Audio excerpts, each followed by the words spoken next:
We are all hoping that the old way of doing business in Washington is over and that the status quo has ended. We are entering what could be a new era in our country. So with much happening in the nation's capital, I wanted to expand beyond our weekly hour-long podcast to bring you short chats with key players in Washington, from the Senate to the House to President Trump's administration.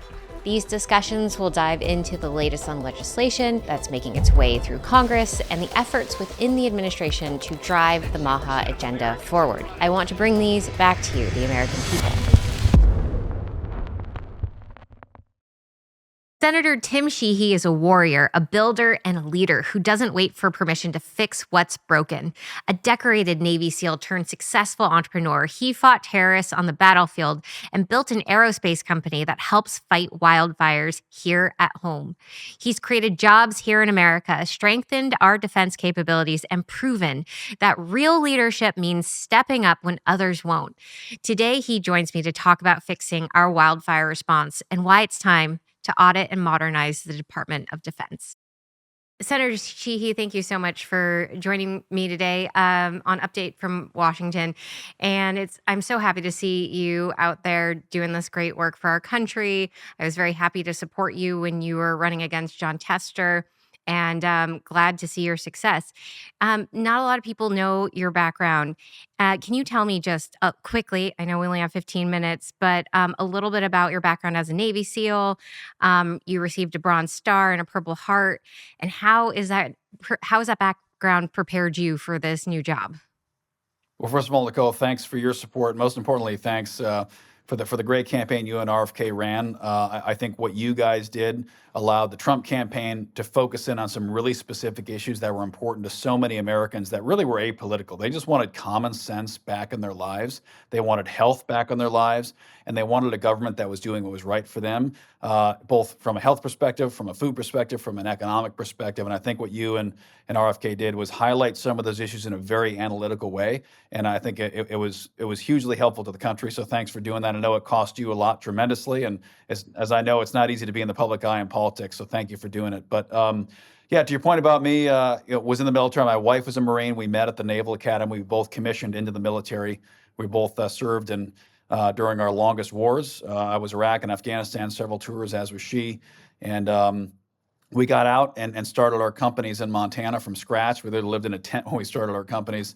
And that leadership experience on the battlefield, the ultimate accountability in life is life and death. When the decisions you make affect whether those young men, in my case, but also women in my wife's case, come home alive or they come home with all their limbs, very few things focus you as intensely as a life and death scenario. And when you're living it every single day, you start to have this kind of obsessive view about accountability and about excellence and performance. And I think what this last election was about, it was about many things, but I think as you correctly touched on when you were out campaigning, it was really the accountability of our government to do what's right for our people. And I think that mindset of accountability is what got me into the race, because I started my companies from scratch, didn't know anything about business, made way more mistakes than successes, but ultimately we built a successful group of companies, hundreds of jobs we created from scratch. Our main business was fighting wildfire. Yeah. And I was fighting fires in California, actually just north of you, near Chico. Mm-hmm. And in the fall of 2021, when Kabul started to collapse. And me and a lot of my pilots were Afghan vets, and we were incredibly just emotionally wrenched as we watched the scenes from Kabul, the bodies falling from the planes, of course, the bombing at Abbey Gate. And we were on the phone with friends of ours, interpreters, folks that we'd fought alongside, begging us to help us get out, help them get out of Afghanistan, not to abandon them there. And, all as that was going on, we all assumed at some point an adult would enter the room in the White House or our government and say, hey, stop pulling out. This is a disaster. It's a disgrace to our nation. We're abandoning our allies. We don't want this war to last forever, but this isn't how it should end. We're going to do it right. And that call never came. The decision was ever made. And for those of us who served years of our lives there, who lost friends there, who bled there, it was first time I was ashamed to be an American. And I say that I was ashamed of our country, of our flag. And after that, and the aftermath of that, after spending a lot of money and time getting some of our allies out and getting them to our country, to safety, I realized that our country was losing its soul. We were headed the wrong way. And that's when I decided to get involved in politics. So I've never run for student council, never run for anything before in my life. This was my first time on a ticket. And I'm proud to say we knocked it out of the park. Yeah. Well, just like our troops were left in a perilous situation in Afghanistan, and you were left, you and your teammates were left to really pick up the pieces. Here we are in the United States with Los Angeles burning down. We have had devastating fire after fire here in the United States.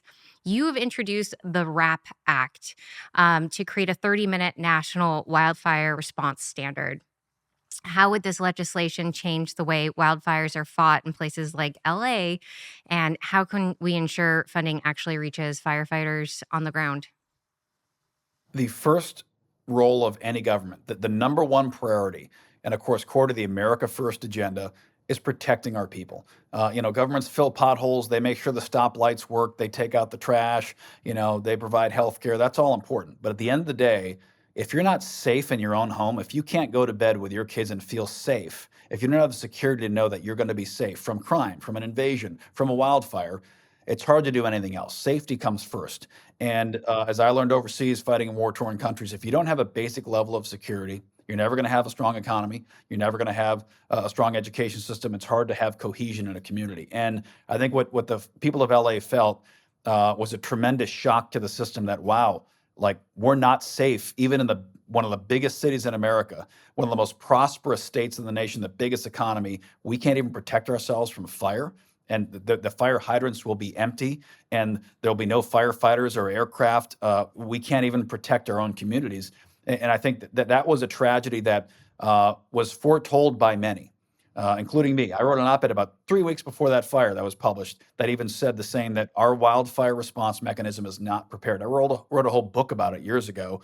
As a wildland firefighter, I was seeing the disparity with which we support our troops overseas in combat and with which we support our urban firefighters, and how when wildland fire, it was a chasm of common sense and support. And for example, nationally, if you're sitting where you're sitting right now and you dial 911 that there's a fire in your home or your studio, there'll be a fire truck at your location within 5 minutes and 20 seconds. That's a national code requirement under NFPA 409 and 1710.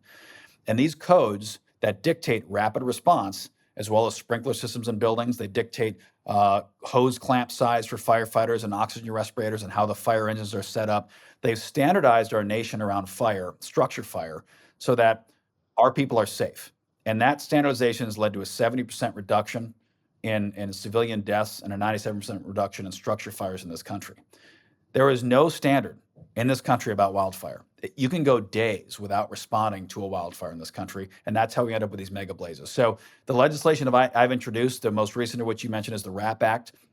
That's the one of 10 pieces of legislation I've introduced in the last 2 months to help us solve this wildfire crisis. And it's a 50-state crisis, Nicole. It's not just California. If you saw on the news this weekend, Long Island, the Hamptons were burning Saturday and Sunday this past weekend in March. Texas is burning as we speak. Lahaina, Maui, as we recall, probably 2 years ago, 100 people killed, and the entire town of Lahaina wiped off the map. Tragedy. So whether it's Hawaii, New York, California, Texas, or Alaska, wildfire is a 50-state issue. We owe the American people better. We're going to make sure that our firefighters are paid appropriately, that they have the medical benefits and life insurance benefits that they should deserve as first responders doing a dangerous job. We're going to ensure that every community in the country is covered by a wildfire response net, so that when a fire occurs, there are aircraft, helicopters, ground teams, ground engines, and fire crews available. Because right now, we shut our wildland fire departments off in the wintertime. We send everybody home. Between the months of October and May, basically, the wildfire fighters are laid off, the planes are sent home, the fire trucks are put up for maintenance. And therefore, when these fires, like you saw in LA, start in the off-season, we're not able to respond. So we're going to fix that. And some folks have brought up fiscal concerns with that. Boy, that's going to cost a lot of money. And I say, well, how about the $250 billion the taxpayer is going to have to foot to help LA recover? So the extra $500 million is going to take for us to be fire ready will save us hundreds of billions of dollars on the back end and the damage and destruction that these fires cause.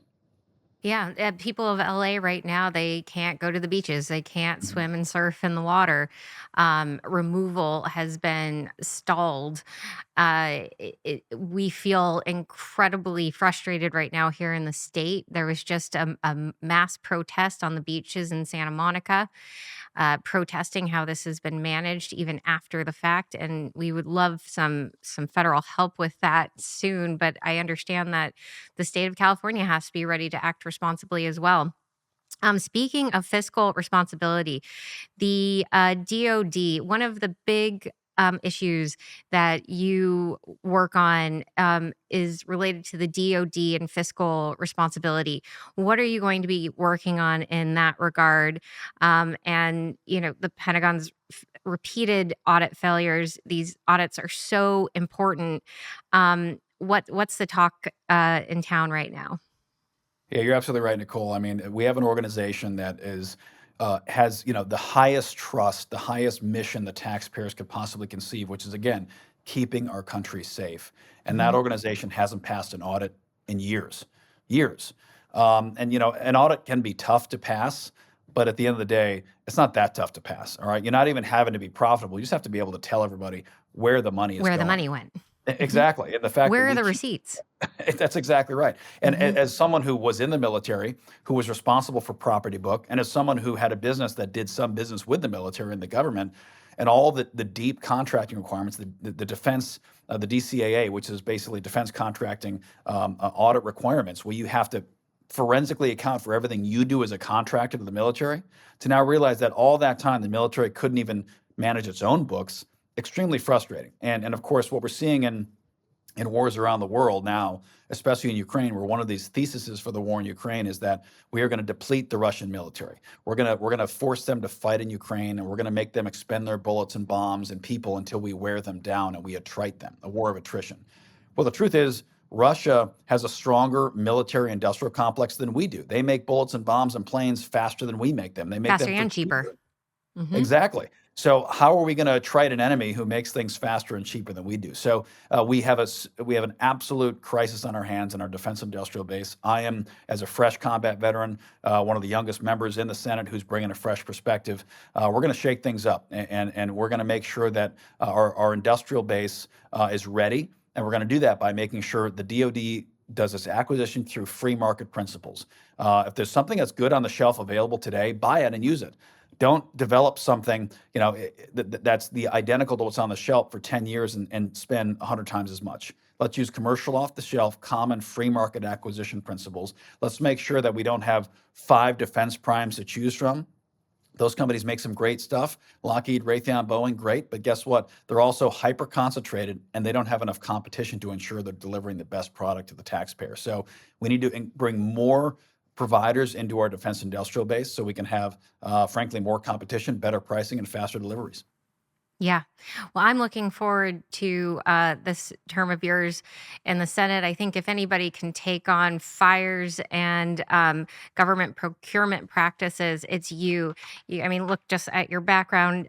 You took a company public and very relevant to what we're talking about, an aerial firefighting and wildfire management company based in Montana, operating in 24 US states, and you took it public, and you started off firefighting as a pilot yourself for that company. You were a one-man operation, and took it very, very far. So you know this space. I'm glad that you're helping with legislature to help us out across the country to make sure that there are no more dry reservoirs or fire hydrants, that our firefighters are ready to go and quickly deployed.